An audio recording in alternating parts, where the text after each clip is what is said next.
बिस्मिल्लाहिर्रहमानिर्रहीम।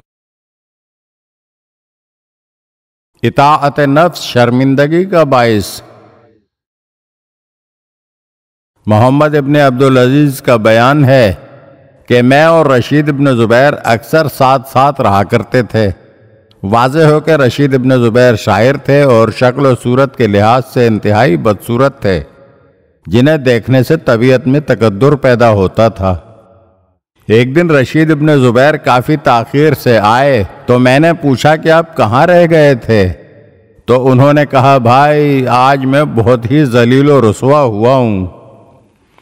मैंने रुसवाई की वजह पूछी तो उन्होंने बताया कि आज मैं बाज़ार में खड़ा हुआ था कि एक नकाबपोश औरत आई और उसने आँख के इशारे से मुझे बुलाया और फिर वो आगे आगे चलने लगी। मैं भी उसके इश्क में मशहूर होकर उसके पीछे पीछे चलने लगा। उसने 2-3 गलियां अबूर की, फिर एक मकान के दरवाजे पर पहुंची और वो दरवाज़ा खोलकर मकान में चली गई और मुझे आवाज़ देकर अंदर बुला लिया। जब मैं अंदर दाखिल हुआ तो उसने चेहरे से जैसे ही नकाब उठाई तो ऐसा लगा जैसे बादल की ओट से चांद निकल आया हो। फिर उसने आवाज़ दी, बेटी बेटी। आवाज़ सुनकर एक छोटी सी बच्ची जो कि हुस्न ज़ेबाई में अपनी माँ की तस्वीर थी, कहीं से निकलकर सामने आ गई। तो औरत ने बच्ची से कहा, अगर तूने दोबारा बिस्तर में पेशाब किया तो ये काजी तुझे कच्चा खा जाएगा।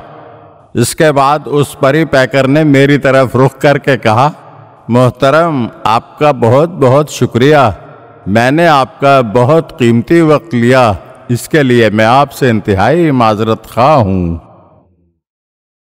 अगर आप हमारे चैनल की नई वीडियोस देखना चाहते हैं तो हमारे चैनल को सब्सक्राइब करें और घंटी के बटन को दबाइए ताकि हर आने वाली वीडियो आपको जल्द मौसूल हो सके। और हाँ, लाइक और शेयर ज़रूर कीजिए और अपने कीमती कमेंट से हमें आगाह कीजिए। शुक्रिया।